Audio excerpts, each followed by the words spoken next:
நம்முடைய கர்த்தராக இருக்கிற இயேசு கிறிஸ்துவுக்குள் மிகவும் பிரியமான என் அன்பு சகோதர சகோதரிகளே, ரொம்ப கடைசி காலப்பா இது. வசனம் கிடைக்கக்கூடாத ஒரு காலத்துக்குள்ளே கடந்து வந்திருக்கிறோம்.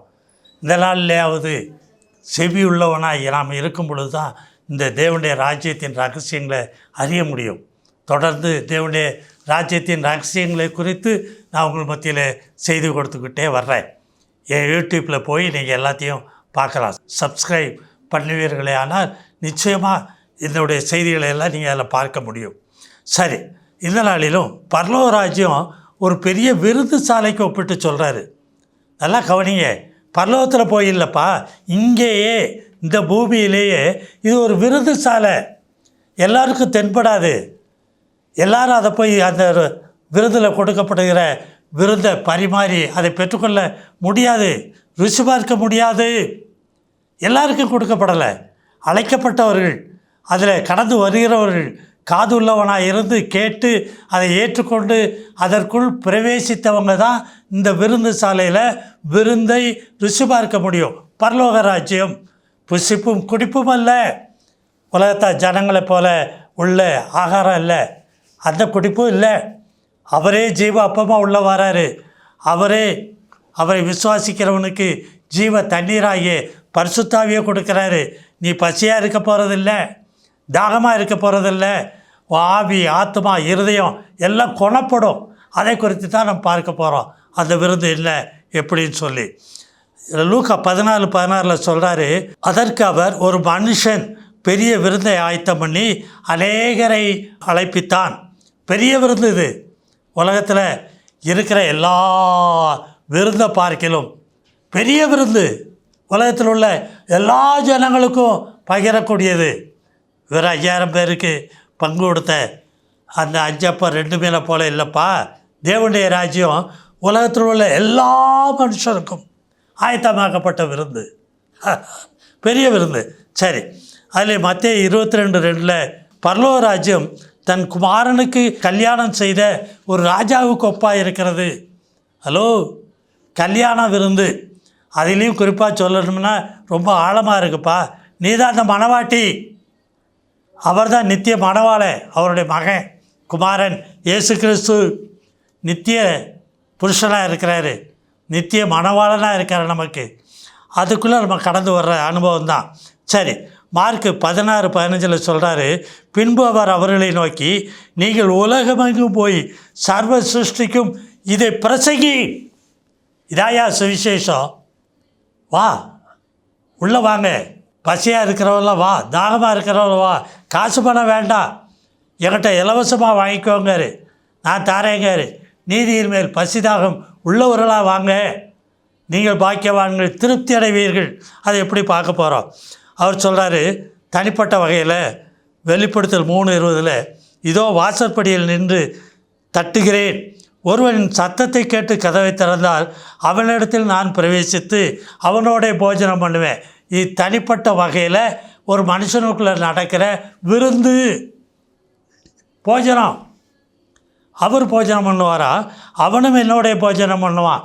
2 போஜனம் என்று சொன்னாலே பிதாவுடைய கிரியை செய்து முடிப்பது தான். அது அவருக்கும் போஜனம், நமக்கும் போஜனம். சரி, வெளிப்படுத்தல் 22:17 சொல்கிறாரு, ஆவியும் மணவாட்டியும் வா என்கிறார்கள். கூப்பிடுறாங்க. இதான் உலகத்தில் கூப்பிடுற ஒரு பெரிய அனுபவம். ஆவியும் மணவாட்டியும். மணவாட்டி இங்கே சொல்லப்படுறது சபை. எல்லோரும் வெளியே போங்கப்பா. போதகர்களாக இருந்துக்கிட்டு சுவிசேஷம் மட்டும்தான் போய் பிரசங்கம் பண்ணணும், எங்களை சேர்த்து கொண்டாந்து இங்கே விட்டுட்டு போ, நாங்கள் பழைய ஏற்பாட்டு கதையை சொல்லியே நேரத்தை போய்க்கிட்டு இருக்கோம். அப்படியா? அதுக்கு வரல. நீங்கள் எல்லோரும் போகணும். அப்போஸ்தலர்கள்லாம் வெளியே வந்தாங்க, சுவிசேஷர்கள்லாம் வெளியே போனாங்க, போதிக்கிறவங்களாம் போய் போதிச்சாங்க. தேவனுடைய ராஜ்யத்தை குறித்து நீங்கள் பிரசங்கிக்கணும். சபையில் மட்டும் இல்லை, வெளியே உலகத்தில் எல்லாருக்கும் ஜனங்களுக்கும் பிரசங்கிக்க அழைக்கப்பட்டவர்கள் தான். சரி, அவர் சொல்கிறார், ஆவியும் மணவாட்டியும் வா என்கிறார்கள், கேட்கிறவன் வா என்பானாக, தாகமாக இருக்கிறவன் வரக்கடவன். தாகம் இல்லையா? வேண்டாம், பசி தாகம் வரணும். நீதியின் மேலே அந்த பசி தாகம் உள்ளவன் வரக்கடவன். விருப்பம் உள்ளவன் உனக்கு விருப்பம் இருந்தால் வா, செவி இருக்கா, கேட்குறியா, போய் சொல்ல கூப்பிடுங்க. விருப்பம் உள்ளவனை வா என்று கூப்பிடுறாரு. அவனுக்கு ஜீவ தண்ணீரை இலவசமாய் வாங்கி கொள்ள கடவன். நான் தாரேன், அவன் வாங்கிக்கிடணும். அவன் தான் வாங்கணும், அவராக கொண்டாந்து ஊற்றுறதில்லை. இன்னும் அதிகமாக சொல்கிறாரு மத்தேயு 22:5, அழைக்கப்பட்டவர்களோ அதை அசட்டை பண்ணி, விலையேறப்பட்டதுப்பா இந்த விருந்து. ஒருவன் தன் வயலுக்கும் பாவ சரீரத்தில் மாம்ச இச்சையில் நான் வாழ போகிறேன், மாம்சத்திலிருந்து எண்ணத்தை புசிப்போம் எண்ணத்தை குடிப்போம் என்று சொல்லி இந்த மாம்சத்து சரீரத்துக்காக நான் வாழ போகிறேன், நான் இந்த ஆவிக்குரிய அழைப்புக்கு வரலேட்டான். சரி, ஒருவன் வயலுக்கும் ஒருவன் வியாபாரத்துக்கும் போயிட்டான். உலகத்தில் இதெல்லாமோ சம்பாத்தியம் பண்ணணும்னு அலையிறாங்க. இதெல்லாம் நீங்கள் பின்னால் பார்க்க போகிறீங்க. சரி, லூக்கா 14:19 சொல்கிறாரு, வேறொருவன் 5 ஏர் மாடுகளை கொண்டே 5 ஏர் மாடு, 5 புலன்கள், இதை வச்சு நான் பிழைச்சிக்கிடுவேன், நீ ஒன்றும் இந்த ராஜ்யத்தை பற்றி பேசாத, எனக்கு அது ஒன்றும் புரிய மாட்டேங்கி, அது ஒன்றும் தெரிய மாட்டேங்கி. அந்த விருந்து சாலை எங்கே இருக்குன்னு கேட்டால் உனக்கும் சொல்ல தெரியல. உள்ளான மனுஷனுக்குள்ளே தான் அனுபவிக்க முடியும். வேற எங்கே போய் பார்ப்பீங்க? அலைய ஜப கூட்டத்துக்கு போகிறதுனாலையா? உபாச கூட்டத்தில் உட்கார்ந்தேன், கண்ணீரோட கேட்டேன், அங்கே தான் பெற்றுக்கொள்வேன் அப்படியா? உங்களுக்குள்ளே தேடணும். எங்கே வேணாலும் போயிருங்க, எந்த கூட்டத்தில் வேணாலும் இருந்தாலும் உங்களுக்குள்ளே தேடினாத்தான் அந்த ஆகாரத்தை நீங்கள் அவரோட போஜனம் பண்ண முடியும். சரி, அதை சோதித்து பார்க்க போகிறேன். என் கண் எப்படி என் வாழ்க்கையில் உதவ போகுது, என் மூக்கு, 5 புலன்கள், எதை எடுத்தாலும் சரி, அதில் சிறப்பாக நான் செய்து பிழைச்சிக்கிடுவேன், என்னை கூப்பிடாத, என்னை விட்டுரு அப்படின்னு சொன்னாங்க. அடுத்த வசனத்தில், வேறொருவன் பெண்ணை விவாகம் பண்ணினேன், அதனால் நான் வரக்கூடாதுன்ட்டான். மாம்ச இச்சை உலகத்தில் என் சரீரத்தில் கொடுக்கப்பட்டிருக்கிற ஒரு மனைவி, அவளோடு கூட நான் இருந்து நான் வாழ போகிறேன், மாம்ச இச்சையின்படி பிழைக்க போகிறேன், என்னை விட்டுரு அப்படிங்கிறார். சரி, மத்தேயு 24:38 பார்த்தீங்கன்னா, ஜலப்பிரளயத்துக்கு முன்னான காலத்திலே நோவா பேழைக்குள் பிரவேசிக்கும் நாள் வரைக்கும் ஜனங்கள் புசித்தும் குடித்தும் பெண் கொடுத்து இருந்தாங்க. இதுதான் இன்றைக்கி நடக்கு. ஹலோ, ஆனால் இந்த பெரிய விருந்து சாலையில், அப்பா நீ மணவாட்டியாக மாறணும், அம்மா நீ மணவாட்டியாக மாறணும், பெண்ணு கொடுத்து வாங்குறது இல்லை. அவர் நித்திய மணவாளனாக வருவார். அங்கே உள்ளதான் அந்த விருந்து சாலை. ரொம்ப ஆச்சரியமான ஒரு செய்தி இது. சரி, லூக்கா 17:26 வாசிச்சிங்கன்னா, நோவாவின் நாட்களில் நடந்தது போல் மனுஷகுமாருடைய நாட்களிலும் நடக்கும். இதுதான் நடந்துக்கிட்டு இருக்கு. ஜனங்களை பிரியப்படுத்துகிற போதனைகள் தான் சபையில் பெருகிட்டு வருது.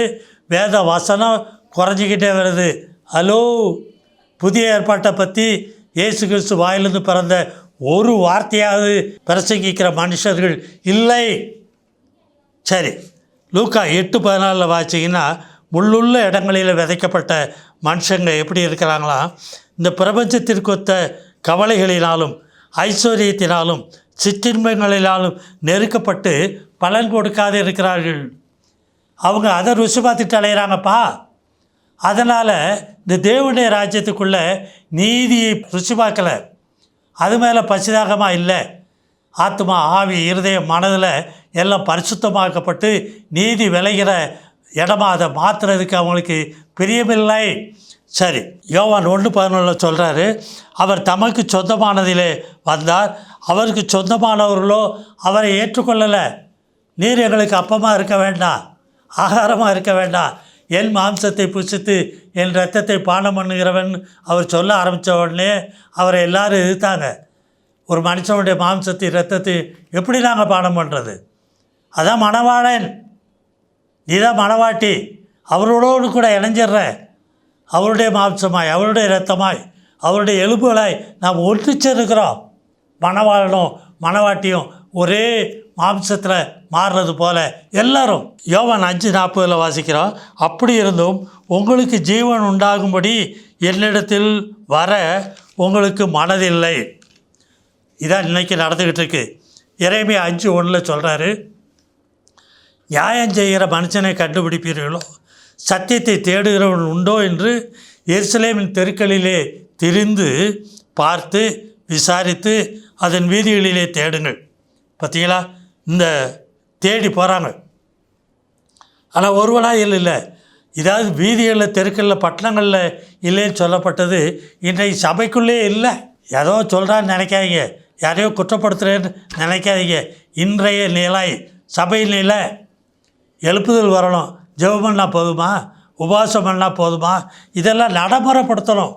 அதைத்தான் சொல்கிறாரு லூக்கா 14:21.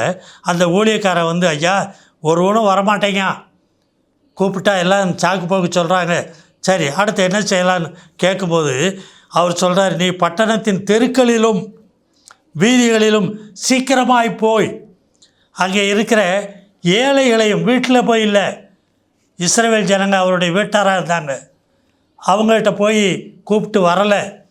ஆனால் இப்போது பட்டணத்தின் தெருக்கள் வீதிகளில் போக சொல்கிறாரு. பட்டணத்தின் தெருக்கள் வீதிகள்னால் உலகத்தில் இருக்கிற எல்லா தேசத்தில் இருக்கிற புறஜாதி ஜனங்கள், யூதரல்லாத ஜனங்கள். இன்னும் தெளிவாக சொல்கிறாரு, ஏழைகளையும். இந்த உலகத்தில் அவன் ஏழையாக வெளிப்படுறவன், தரித்திரராக வெளிப்படுறவன், தரித்திரனா காசு பணம் இல்லாமல் இருக்கிறதில்ல, அதை ஐஸ்வர்யமாக நினைக்காம உலக ஐஸ்வர்யத்தை ஐஸ்வர்யமாய் நினையாமல் அதற்கு உலகத்துக்கு ஏழையாய் பைத்தியக்காரனாய் வெளிப்படுகிற ஏழைகளையும் ஊனரையும், நீதியை செய்யக்கூட முடியாதபடிக்கு இருக்கிற ஆவிக்குரிய ஊனர், ஆவிக்குரிய ஏழை, இன்னும் சொல்கிற சப்பானிகள், அவனை தூக்கித்தான் வைக்கிறோம், அவனுக்கு கைகாலெலாம் இருக்குது, சப்பானியாக கிடக்கிறான், அவனையும் குருடரையும் இங்கே அழைத்து கொண்டு வாருங்கள்னாரு. குருடர் கண்ணு திறக்கப்பட வேண்டியிருக்கு. உலகத்தின் அதிபதி குருடாக்கி வச்சுருக்கிறான், பாவம் குருடாக்கி வச்சுருக்கு, அவனே அவன் கண்ணை குருடாக்கி வச்சுருக்கிறான், இருள் சூழ்ந்து கிடக்கு, கண் திறக்கப்பட வேண்டியிருக்கு. இவங்கெல்லாம் இந்த விருது சாலைக்குள்ளே வந்தால் தான் இவனுக்கு இந்த காரியங்கள்லாம் நடக்கும், தெளிவாக்கப்படுவாங்க, குணமடைவார்கள். லூக்கா 14:23. அப்பொழுது எஜமான் அவன் நோக்கி, இன்னும் இடம் இருக்காப்பா, நீ பெருவழிகளிலும் வேலிகள் அருகிலும், உலகத்தில் அந்த காலத்தில் பட்டணத்துக்கு வெளியே பெருவழி, அங்கே யார் இருப்பான்னு பார்த்தீங்கன்னா குஷ்டரோகி நிற்பான், தீட்டுள்ள மனுஷன் இருப்பான், இன்னும் களவு நாசமோசம் பண்ணுகிற கல்லர்கள் அங்கே இருப்பாங்க பெருவழிகளில். இன்னும் வேலிகள் அருகிலும் அங்கே யார் இருப்பா? பெரிய பெரிய பாவிகள். ஹலோ, விபச்சார மயக்கம், அதில் மயங்கி கிடக்கிற நிறைய ஜனங்க அங்கே கிடப்பாங்க. அவங்களே பறக்கிட்டு வா, போய் என் வீடு நிறையும்படி ஜனங்களை உள்ளே வரும்படி வருந்தி கூட்டிகிட்டு வா, எப்படியாவது வான்னு சொல்லி அவங்கள கையை பிடிச்சி கூட்டிகிட்டு வாப்பான்னு. இதான்ப்பா சபை. சபைக்குள்ளே இருக்கிறவங்கள சீர்படுத்துங்க. அழைக்கப்பட்டவங்க பலவீனர் தான், பாவிகள் தான், அவங்களால நீதிக்குள்ளே வர முடியல, கண்ணு இன்னும் சரியாக திறக்கப்படலை, திறக்கப்பட்டுட்டேன்னு போதிக்காதீங்க, தெளிவாக பாருங்கள். யாரெல்லாம் கண்ணு திறக்கப்பட்டவங்கன்னு சொன்னால் தேவனுடைய ராஜ்யத்தை அவன் கண்டு இருக்கணும், அதில் பிரவேசிக்க அவங்களுக்கு உதவி பண்ணுங்க.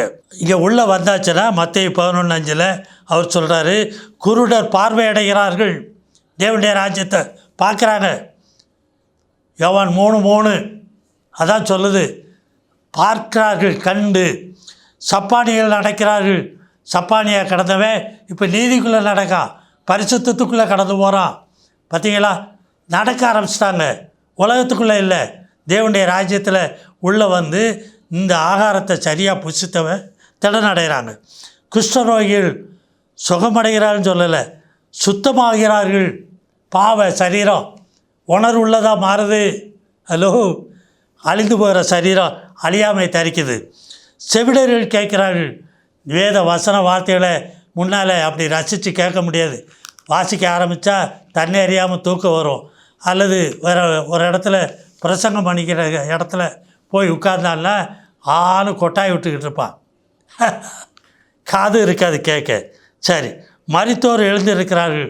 உலகத்தில் ஜீவனுக்கு மரித்து கிடந்த அவங்களையெல்லாம் எழுப்புறாரு, எழுந்திருக்கிறார்கள். தரித்திரருக்கு சுவிசேஷம். உலகத்தில் தரித்திரராக இருக்கிற ஒரு அனுபவம், ஆவிக்குரிய தரித்திரத்தில் இருக்கிற ஜனங்களுக்கு தான் இந்த ராஜ்யத்தின் சுவிசேஷம் பிரசங்கிக்கப்படுகிறது, மற்றவங்களுக்கு இல்லை. தேவனே இந்த நாளிலும் கேட்ட செய்தியின்படி, அப்பா உம்முடைய குமாரனுடைய ராஜ்யம் ஒரு பெரிய விருந்து சாலைக்கு ஒப்பிடப்பட்டு இருக்கிறது என்பதை நாங்கள் அறிந்திருக்கிறோம். கேட்கிற உம்முடைய பிள்ளைகளுடைய இருதயத்தில் இருக்கிற எல்லா கவலைகளையும் வியாதியையும் நீக்கி போடும். அவர்கள் தேடுகிற பெரிய காரியங்கள் எல்லாவற்றிலும் உம்முடைய கரம் கூட இருந்து பெரிய காரியங்களை செய்யட்டும். இயேசு கிறிஸ்துவின் மூலம் ஜெபங்களும் ஜீவனுள்ள நல்ல பிதாவே, ஆமென். For contact, Evangelist K.P. John David, Door of the Light Ministries, Kovilpatti, 628-502. Phone number 7200-620090, 8072148809. Bank details: State Bank of India, Kovilpatti. Account number 1101779511. Branch code 00859. IFS code SBIN 0000859. MICR code 627002011. SWIFT code SBI NIN BB 469.